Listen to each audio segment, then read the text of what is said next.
पिचकारी। ए भौजी आ गईले होली, भौजी निकरो घर से बाहरी, लेके हम आइल बानी भर के पिचकारी। घर से निकला तू बहरी आई के, काहे भागेलू भौजी लुकाई के, रंग डलवाला लहंगा उठाई के। काहे भागेलू भौजी लुकाई के, रंग डलवाला लहंगा उठाई के।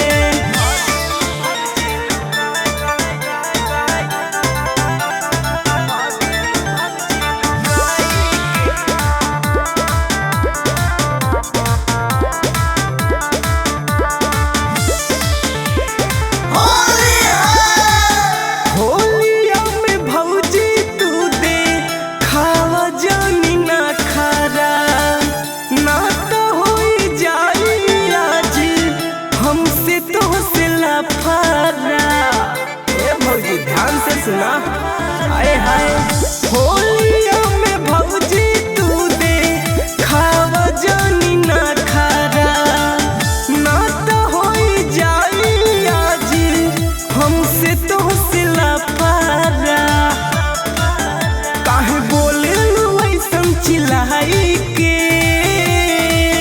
काहे भागेलू भौजी लुकाई के, रंग डलवाला लहंगा उठाई के।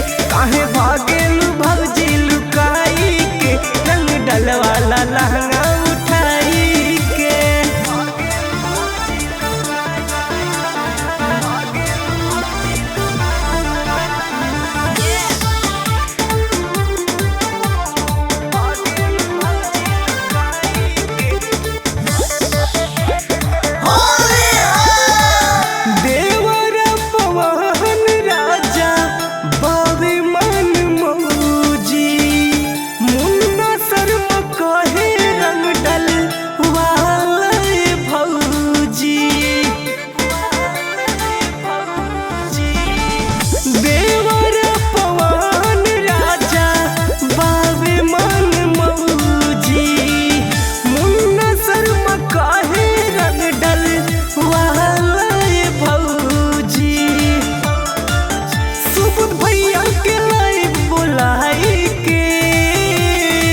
भागेलू भौजी लुकाई के, रंग डलवाला लहंगा उठाई के। काहे भागेलू भौजी लुकाई के, रंग डलवाला लहंगा